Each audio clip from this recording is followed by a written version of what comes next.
अक्कलकोटच्या श्री स्वामी समर्थांचा प्रकट दिन हा त्यांच्या भक्तांसाठी मोठी पर्वणी असते। महाराजांवर श्रद्धा असलेले लोक देशभर आणि जगभरातही आहेत। श्री स्वामी समर्थ महाराजांचा 20 मार्च तिथीनुसार प्रकट दिन आहे। त्या निमित्तानं स्वामींच्या प्रकट दिनाविषयी पौराणिक माहिती जाणून घेऊया। अक्कलकोटचे स्वामी हे 1856 मध्ये अक्कलकोटमध्ये अवतरले असे सांगतात। त्यांनी महाराष्ट्रात अक्कलकोट येथे दीर्घकाळ वास्तव्य केले होते। श्री स्वामी समर्थ अर्थात अक्कलकोट स्वामी हे श्रीपाद वल्लभ आणि श्री नृसिंह सरस्वती यांच्या नंतरचे भगवान श्री दत्तात्रेयांचे तिसरे पूर्ण अवतार म्हणून ओळखले जातात। गाणगापूरचे श्री नृसिंह सरस्वती हेच नंतर श्री स्वामी समर्थाच्या रूपाने प्रकट झाले।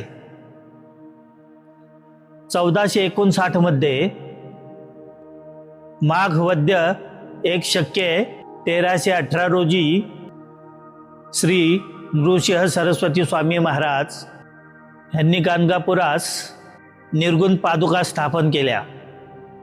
यानंतर ते शैलयात्रेचे निमित्त साधून कर्दळी वनात अदृश्य झाले। याच वनात त्यांनी 300 वर्ष कठोर तपश्चर्या केली।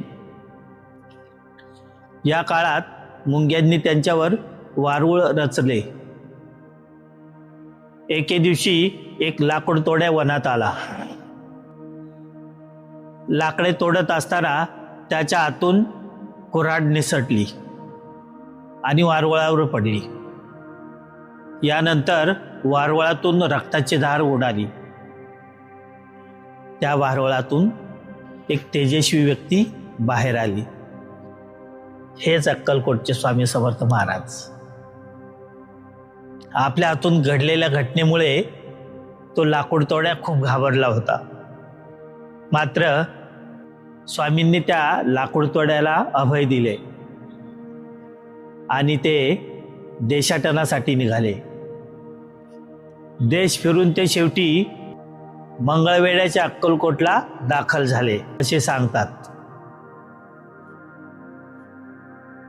नमस्कार मित्रांनो, मी बनवलेले व्हिडिओज जर तुम्हाला आवडत असतील तर प्लीज माझ्या चॅनलला सबस्क्राईब करा, लाईक करा, शेअर करा, कमेंट करा।